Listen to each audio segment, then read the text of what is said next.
February 19, 1945. Iwo Jima, Green Beach 1. The sound comes first. A deep, grinding roar, half engine and half protest, as steel tracks bite into something that refuses to hold them.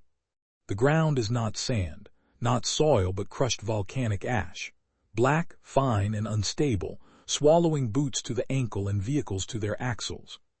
Staff Sergeant John Red, Malloy, U.S., Marine Corps, grips the rim of his helmet as he crouches behind a shallow rise. The beach offers no cover, no dunes, no tree line, just an open, sloping expanse of black that steams faintly under the winter sun.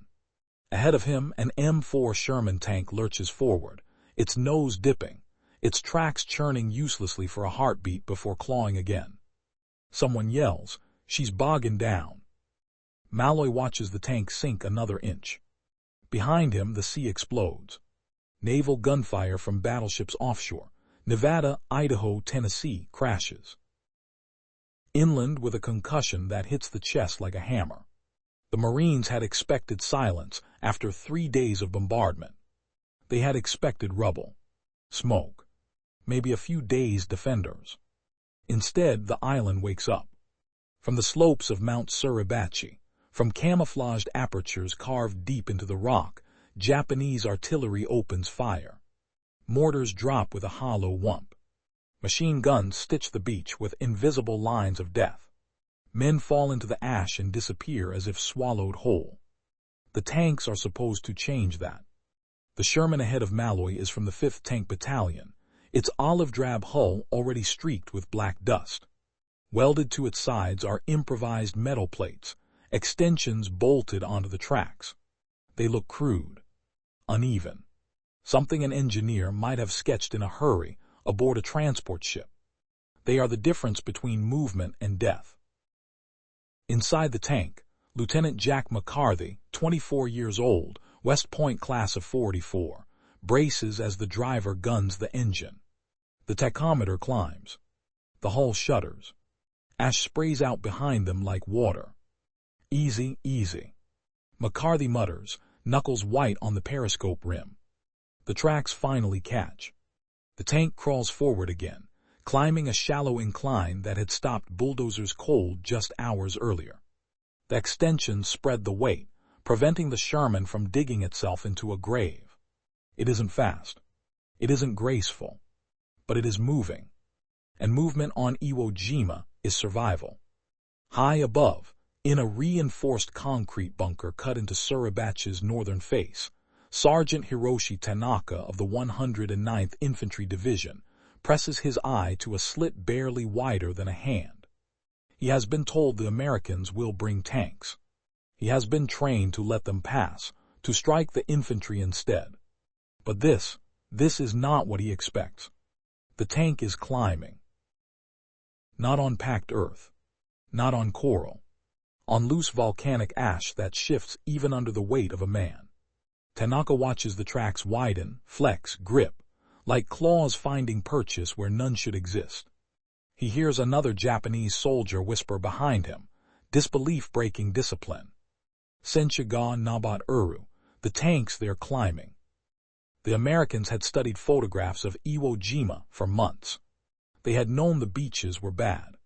But no report had truly captured the reality.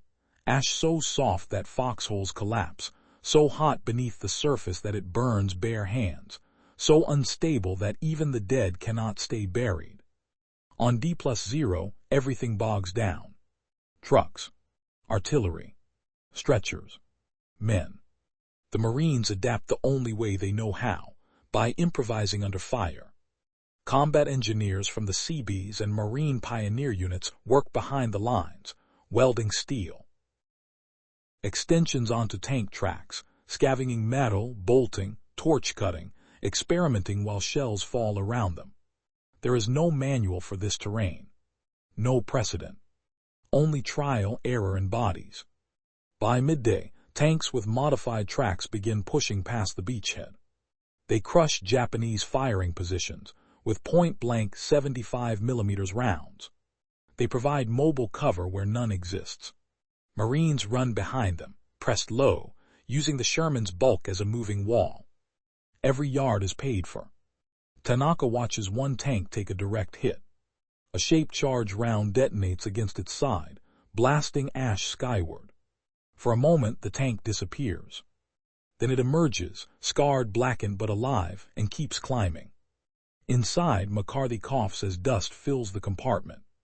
"She still runs," the driver says, voice shaking. McCarthy nods.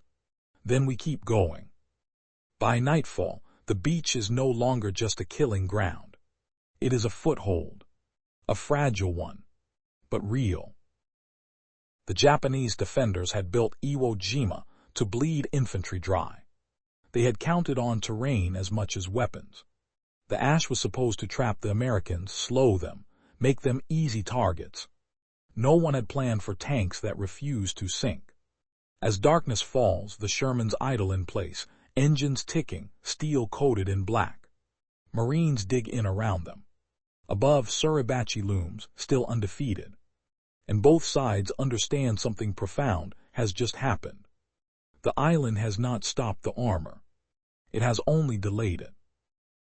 February 20th, 1945. Iwo Jima, inland from Green Beach. Before dawn. The tanks begin moving again before the sun rises. Engines cough to life in the cold morning air, their exhaust hanging low over the black ground. The ash has cooled overnight, but it has not hardened. It shifts underfoot as Marines step aside to let the Shermans pass, sinking just enough to remind everyone that the island is still trying to pull them under. Lieutenant Jack McCarthy peers through his periscope. The terrain ahead rises in a series of uneven folds, broken by shell craters and half-buried Japanese positions. Nothing looks solid. Nothing looks reliable. Behind the tank, crouched beside a portable welding rig dragged improbably far forward, Chief Petty Officer William "Bill" Anders, a CB engineer, wipes sweat from his eyes with a sleeve already blackened beyond recognition. He watches the modified tracks disappear upslope and exhales. "Guess we'll find out if our math was any good," he mutters. There was no official order to redesign tank tracks. No blueprint approved in some rear area office. The idea had come from observation and desperation. Standard Sherman tracks were too narrow. They bit down, dug in, and buried the tank instead of moving it forward. On Iwo Jima, traction was the enemy. Anders and his team had scavenged steel wherever they could, landing craft ramps, damaged vehicles, spare plating. They cut rectangular extensions, duckbills, some tankers called them, and bolted them onto the tracks, widening the footprint just enough to spread the tank's weight. It was crude engineering. Uneven. Risky. But on Iwo Jima, risky was better than immobile. As daylight spreads across the island, Japanese artillery begins again. Not the wild fire of the first landings, but measured, deliberate shots. Observers hidden deep in tunnels call corrections by field telephone. Mortar rounds walk closer. Inside a bunker north of Airfield No. 1, Sergeant Hiroshi Tanaka listens as dust trickles from the ceiling with each impact. The bunker is deep, reinforced, and well supplied. The plan has always been to let the Americans come inland, then bleed them with interlocking fire. But the reports coming down the line no longer make sense. Tanks advancing with infantry support. Tanks crossing ash slopes. Tanks approaching firing positions. Tanaka grips his rifle tighter. He has trained against tanks. He has memorized weak points. He knows the manuals. But those lessons assume tanks that move along roads, or hard ground, or at least something that behaves like earth. Outside, a Sherman crests a low ridge. The tank commander's hatch pops open just long enough for McCarthy to look, then slams shut as a bullet cracks overhead. The tank slews slightly as one track rides higher than the other, ash spilling away in a slow cascade. It doesn't stop. A Marine squad follows close behind, using the tank's shadow as cover. One man stumbles. Another hauls him back up. They keep moving. Japanese machine guns open fire from a concealed position. Tracers spark against the tank's hull. McCarthy doesn't hesitate. Traverse right, coax. The turret swings. The coaxial machine gun hammers the opening, chewing through brush, rock, and flesh. A 75mm shell follows, fired at almost point-blank range. The bunker disappears in a cloud of dust and smoke. From inside his bunker, Tanaka feels the concussion through the rock. The earth shakes, not from naval guns but from something closer, something heavier. For the first time since the invasion began, he feels a flicker of doubt. The tanks are not just present. They are integrated. By midday, engineers are pushed even farther forward. Anders and his Seabees work under fire, repairing broken extensions, tightening bolts shaken loose by constant vibration. One tank throws a track on a slope. Marines form a perimeter while the engineers work with jacks and crowbars, hands raw, knuckles bleeding. A mortar round lands close enough to bury them in ash. No one stops. Every repaired tank means another moving fortress, another mobile gun, another psychological blow to defenders who had counted on terrain to do half their work. By afternoon, the Shermans reach positions the Japanese believed unreachable by armor. They fire down into trench systems from angles never anticipated. Flamethrower tanks, modified Shermans with their main guns replaced, begin to appear, belching liquid fire into cave mouths that refuse to stay silent. Tanaka hears the roar before he sees the flame. It is not the sharp crack of artillery. It is a sustained, animal sound, accompanied by screams that cut off abruptly. Orders crackle over the phone line, tense, urgent. Hold positions. Do not expose yourselves. Let the Americans pass if necessary. But the tanks do not simply pass. They dominate. As night falls again, the American line is no longer clinging to the beach. It is pushing inland, yard by yard, slope by slope. The ash, once a weapon, has been partially defeated, not by doctrine but by adaptation. McCarthy's tank halts on a ridgeline. The engine idles. The crew eats cold rations in silence. Outside, Marines dig, curse, and collapse where they stand. McCarthy looks at the widened tracks, now dented and scarred. They said this island would stop us, he says quietly. The driver shrugs. Island didn't meet the engineers. In the darkness beneath Iwo Jima, Japanese defenders listened to the engines above them, moving where they were never meant to go. And they begin to understand. This battle will not be won by terrain alone. February 21, 1945. Iwo Jima, the southern approaches to Mount Suribachi. The ground rises sharply now. Not a clean slope, but a broken skin of ash and rock, scarred by shell craters and torn open by hidden entrances that breathe smoke and gunfire. Mount Suribachi dominates the southern end of the island, its dark cone looming over everything below. From its flanks, Japanese guns still fire with discipline and precision. For days, Marine infantry have tried to move forward here without armor. For days they have been pinned, cut down by fire they cannot see. This morning the tanks come with them. Lieutenant Jack McCarthy's Sherman climbs at a deliberate crawl, engine straining, transmission whining in protest. The widened tracks bite unevenly, sometimes slipping, sometimes holding just long enough to pull the tank another few feet upward. Inside the hull, the smell of hot oil and cordite mixes with volcanic dust that finds its way through every seam. Easy, easy, the driver murmurs again, feathering the throttle. McCarthy knows what happens if they lose momentum. A stopped tank on this slope becomes a coffin. There is no reverse that won't send them sliding sideways. No room to maneuver. Behind them, Marines advance in short rushes, timing their movement to the tank's progress. When the Sherman pauses to fire, they move. When it moves, they crouch low, trusting its bulk more than the ground beneath their boots.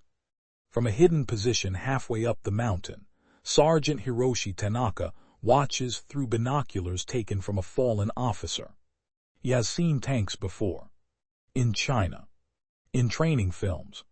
Always on roads. Always predictable. These are neither. The Sherman angles across the slope, defying gravity, its track spreading its weight like snowshoes. Each movement is slow, methodical, unnatural. Tanaka hears the whispered disbelief around him. They shouldn't be there. A Japanese anti-tank team waits, tense, holding fire. Their weapon, a shaped charge launcher, has a narrow window.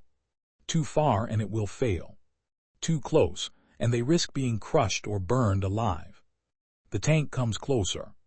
Then closer still. At 20 yards the gunner fires. The round strikes the Sherman's front slope, detonating in a violent flash. Inside, the crew is thrown forward. The tank rocks, but it does not stop. The armor holds. McCarthy doesn't wait. Up, main gun.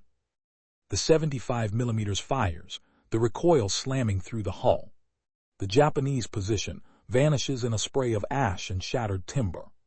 Marines surge forward, rifles cracking, grenades tumbling into openings revealed only now. For Tanaka, the realization hits like a physical blow. The tanks are not just support. They are assault weapons. By midday, Shermans are operating on terrain the Japanese command had explicitly classified as impassable to armor. They crest minor ridges, fire directly into cave mouths, then pivot, slowly, painfully, to support the next advance. Engineers follow in their wake, sometimes crawling, sometimes dragged forward by necessity. They tighten bolts, replace damaged extensions, improvise again. One Seabee is killed while welding under fire. Another takes his place without a word. This is no longer experimentation. It is doctrine being written in blood. On the northern side of Suribachi, flamethrower tanks move up. Their modified tracks give them the same unnatural mobility. When they fire, liquid flame arcs into darkness, pouring into tunnels that branch and twist far beyond the reach of infantry weapons. The sound echoes inside the mountain. Japanese defenders retreat deeper, abandoning forward positions that had held for days. Orders come to conserve strength, to fight from the interior. But even there, the tank's presence changes everything. The Americans can now bring firepower to places that were meant to be safe. Tanaka's unit receives new instructions. Prepare to withdraw to secondary positions. He hesitates, then obeys. As he moves through the tunnels, the ground trembles again, not from bombs, but from engines grinding above. The mountain is being climbed. By late afternoon, Marines reach positions overlooking Suribachi's lower slopes. Tanks sit improbably on angles that defy common sense, their silhouettes stark against the ash-covered sky. From these positions they fire downward, collapsing entrances, sealing tunnels, isolating defenders. McCarthy opens his hatch briefly, just long enough to take in the view.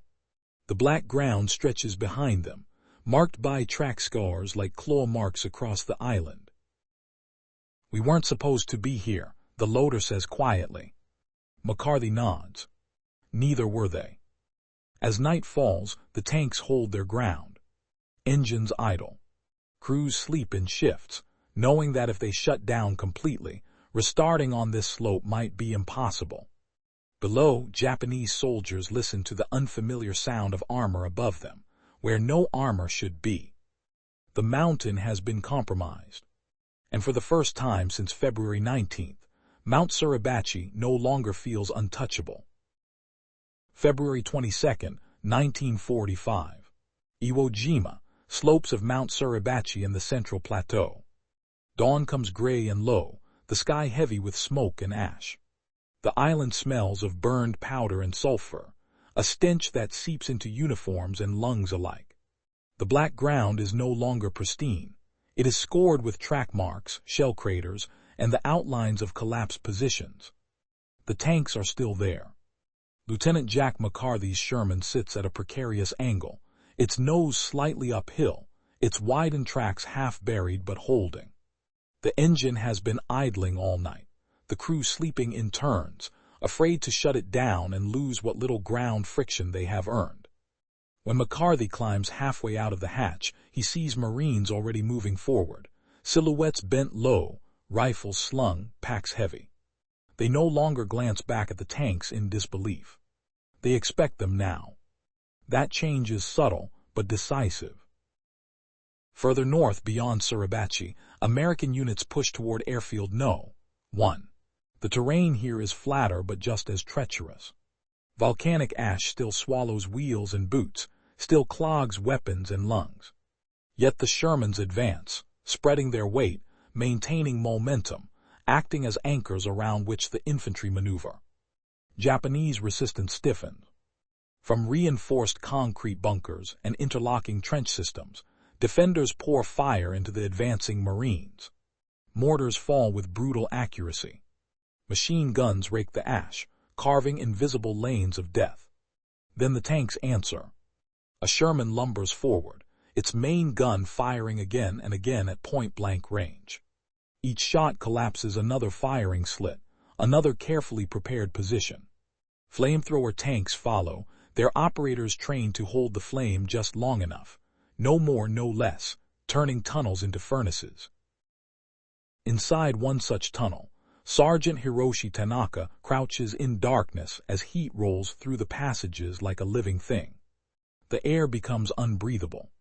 Men shout orders that dissolve into coughing. Somewhere nearby, a flamethrower roars again. This was never meant to happen here. The island had been designed as a fortress of attrition. Infantry against infantry. Terrain against manpower. Every cave, every ridge had a purpose. Armor was supposed to be irrelevant.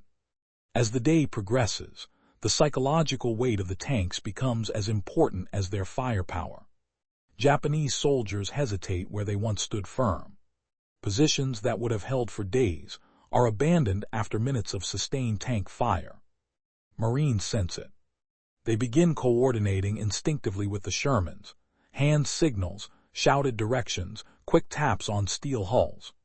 When a tank bogs down, infantry form protective rings without being told. Engineers rush forward, tools already in hand. This is adaptation in real time. McCarthy's tank moves again in the afternoon, cresting another rise that overlooks a maze of trenches. The gunner fires down into them, explosions echoing and overlapping. Marines follow, clearing what remains. McCarthy watches through his periscope as men emerge from a tunnel, hands raised, faces gray with exhaustion and shock. They look at the tank as if it should not exist in this place. Nearby, a Japanese officer turns to one of his men and speaks quietly, the words carrying resignation more than anger. The Americans have brought the ground itself with them. By evening, Suribachi is effectively isolated. Tanks and infantry have severed surface connections, cutting off forward defenders from deeper tunnel networks. The mountain still fires, but its reach is shrinking. As darkness falls, McCarthy's crew eats in silence again. No one celebrates. The cost is visible everywhere. Wounded men being carried back, bodies half buried in ash, equipment abandoned where it fell. Yet something has shifted. The island no longer dictates every move. The Americans have bent it just enough. Deep underground, Tanaka listens to the engines above, closer now, heavier. He understands what many of his comrades are beginning to realize. This battle will not end with a sudden repulse. There will be no decisive counterattack that drives the invaders back into the sea. The tanks have tipped the balance. Not by speed, not by elegance, but by proving that even Iwo Jima's ash can be conquered. February 23, 1945. Iwo Jima, the northern face of Mount Suribachi. Early morning. The engines start before sunrise. One by one, Shermans cough awake, their exhaust plumes drifting low across the ash like fog. The tanks have not moved far during the night, but their presence alone has reshaped the battlefield. Infantry units adjust their lines around them. Engineers move instinctively toward damaged tracks and loose extensions, tightening bolts by touch in the half-light. Lieutenant Jack McCarthy checks his watch, then taps the steel rim of the turret. Today's the day, someone mutters inside the tank. No one argues. The final push on Mount Suribachi begins with tanks where tanks were never meant to be, angled on slopes that look barely climbable on foot. Their tracks grind slowly, deliberately, biting into ash that slides away in black sheets. Each movement is measured, each pause calculated. Japanese fire greets them immediately. From apertures carved into the rock, machine guns chatter. Mortars drop with practiced precision. A Sherman takes a hit on its side armor, the blast rocking the hull and showering the crew with dust. The tank holds position, answers with a shell that collapses the firing point in a thunderous cloud. Marines surge forward behind it. Inside a remaining bunker near the summit, Sergeant Hiroshi Tanaka grips his rifle and listens to the sound that has come to define this battle. Not the crack of rifles, not the scream of shells, but the relentless, mechanical growl of American armor above him. The tanks are closer now. Too close. This part of the mountain was supposed to be safe from vehicles. The ash is thinner here, the slope steeper, the rock more exposed. Yet the Shermans climb anyway, their widened tracks flexing, distributing weight, maintaining traction through sheer stubborn force. Tanaka sees one tank halt just below a ridge. Marines fan out, firing, advancing. A flamethrower tank pulls up beside it, its nozzle angling toward a cave mouth that has defied days of bombardment. The flame erupts. The heat drives through the tunnels with terrifying speed. Men retreat deeper, choking, blinded. Orders dissolve into chaos. Some fight on. Others freeze, unable to process the impossibility unfolding above them. By mid-morning, American armor has reached positions that command the mountain's northern approaches. Tanks fire downward now, sealing exits, collapsing entrances, isolating pockets of resistance. Infantry follows methodically, clearing what remains. McCarthy's Sherman crests another ridge and halts. The driver eases off the throttle, the tank settling into place like an anchor driven into the ash. McCarthy opens his hatch just long enough to look. Below them, Marines move carefully through shattered positions. Smoke drifts upward. The black ground is streaked with olive drab track marks, crossing and recrossing like scars. Farther up, Marines raise a small flag. It is not yet the famous image that will circle the world. It is a practical signal, visible, unmistakable, that Suribachi's summit has been reached. The tanks have helped make it possible. For Japanese defenders still holding out in scattered positions, the sight is devastating. Tanaka watches through his binoculars, heart heavy. The mountain, once the unshakable core of the island's defense, has been penetrated, not just by infantry, but by armor that should never have been able to climb here. The symbolism is impossible to ignore. As the day wears on, resistance around Suribachi collapses into isolated, desperate fights. Tanks reposition to support advances northward, toward the heart of the island, where the strongest defenses remain. The ash continues to fight them. Tracks slip. Extensions bend. One Sherman loses traction and slides several feet before stopping, its crew holding their breath. Engineers rush forward, adjusting, reinforcing, adapting again. There is no pause to reflect, because even as Suribachi falls, the battle is far from over. In the island's center, Japanese defenses remain dense, layered, and lethal. And now, word has spread underground. The Americans are bringing tanks through places that were never meant to see them. Tanaka retreats deeper into the tunnel network, following orders that feel increasingly hollow. The ground shakes again, closer, heavier than before. He realizes then that the ash, the tunnels, the careful planning, all of it has failed to stop the one thing that matters most: momentum. As the sun dips low, Shermans roll forward once more, their tracks grinding steadily north. The island is breaking open, and the tanks are leading the way. February 24, 1945.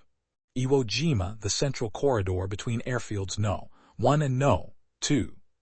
The fighting shifts north, And with it, the character of the battlefield changes. Mount Suribachi still smolders behind the Marines, but ahead lies the true heart of Iwo Jima's defenses. A dense, interlocking maze of pillboxes, caves, and reinforced positions buried beneath layers of volcanic ash and stone. This is where the Japanese command has concentrated its strength. This is where the tanks were never expected to function at all. Yet they come anyway. Lieutenant Jack McCarthy's Sherman moves at the head of a narrow advance lane, flanked closely by infantry from the 28th Marine Regiment. The widened tracks creak and groan as they roll over uneven ground littered with rubble and half-buried steel hedgehogs. Every few yards the tank pauses, fires, then moves again. The ash here is deeper, looser, constantly shifting. The tank's weight presses it down, but the extensions spread the load just enough to prevent catastrophe. Just enough to keep going. Japanese fire erupts from everywhere at once. Machine guns open from camouflaged apertures. Mortars fall in overlapping patterns. Anti-tank teams fire from concealed positions, their weapons aimed carefully, desperately, at the advancing armor. One Sherman ahead of McCarthy takes a hit that blows off part of a track extension. The tank lurches sideways, grinding to a halt. Immediately, Marines swarm around it, firing into every suspected opening. Engineers sprint forward under fire, dragging tools and replacement parts through the ash. There is no retreat. The disabled tank becomes a fixed gun, firing continuously while repairs are made. Smoke pours from its barrel. Its presence alone pins Japanese defenders in place. Inside the tunnels, Sergeant Hiroshi Tanaka listens as the Americans advance overhead. The sound is constant now, engines, impacts, collapsing rock. The tunnels that once felt secure now feel like traps, sealed from above by tanks that can fire directly into entrances from angles never planned for. Orders come sporadically. Hold your positions. Conserve ammunition. Do not waste men. But the reality above ground ignores doctrine. The tanks do not rush. They do not seek dramatic breakthroughs. They grind forward, methodical and relentless, turning each position into rubble before moving on. Infantry follows, clearing, securing, advancing again. This is not the swift maneuver warfare seen in Europe. This is steel against stone. By midday, Shermans are firing across Airfield No. 1, their tracks leaving deep scars across the ash-covered runways. Aircraft wreckage and bomb craters litter the field, but the tanks push through, indifferent to the destruction. McCarthy watches through his periscope as a Japanese bunker erupts under repeated hits. Marines rush in, then wave the tank forward again. "Move up," the platoon leader shouts, slapping the hull. The tank moves. Japanese defenders begin to adjust their tactics. Some allow the tanks to pass, focusing fire on the infantry instead. Others attempt close assaults, creeping toward the hull with explosives. A Marine gunner spots one such attempt just in time, cutting it short with a burst of fire. Each encounter is brutal, close, personal. Tanaka's unit is ordered to counterattack a tank-supported advance near a shallow ridge. He emerges briefly from a tunnel, rifle ready, and freezes. The tank is closer than he expects. Enormous. Unavoidable. Its tracks grind over the ash with an unstoppable rhythm. For a moment, Tanaka understands that no amount of courage can change physics. The machine will advance until it is destroyed, or until nothing remains to stop it. He retreats back into the tunnel, heart pounding. By late afternoon, the American advance has carved a wedge through the island's center. Tanks sit improbably on ground that once defied bulldozers. Engineers continue to adapt, reinforcing track extensions, adjusting angles, learning with each yard gained. The Japanese defensive plan, built around terrain denial, is unraveling. Not everywhere, not all at once, but steadily. As darkness falls, McCarthy's tank halts once more. The crew listens to distant gunfire, to the occasional thud of collapsing earth as another tunnel gives way. McCarthy rests his hand on the steel rim of the hatch. "They told us this island would eat tanks alive," he says quietly. The loader exhales. Guess it's choking instead. Above and below the ground, the battle continues, but one truth has become impossible to ignore. On Iwo Jima, even volcanic ash cannot stop determined steel. February 25, 1945. Iwo Jima, the northern defensive belt. The island no longer feels solid.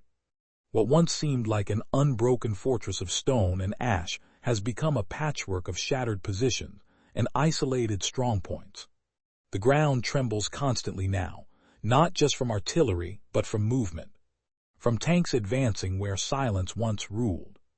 Lieutenant Jack McCarthy's Sherman moves cautiously along a narrow rise, overlooking a tangle of trenches and collapsed bunkers. The widened tracks, scarred and bent, still hold. Each rotation grinds black ash into gray dust, leaving behind a visible record of the advance. The Marines walking beside the tank have changed too. Their movements are sharper, more deliberate. They trust the armor now, not blindly, but enough to build plans around it. Hand signals replace shouted orders.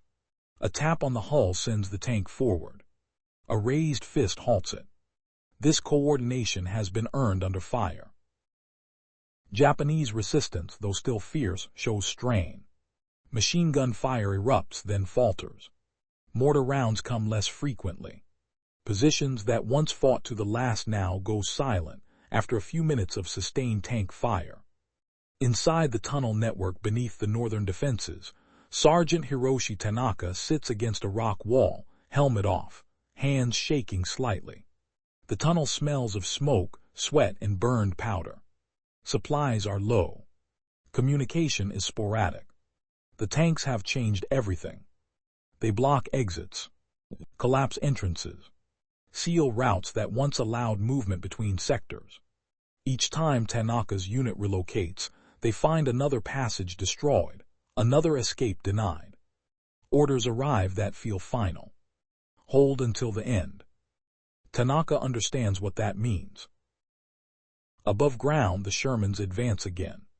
One tank fires repeatedly into a ridge line, each explosion punching deeper into the defensive belt.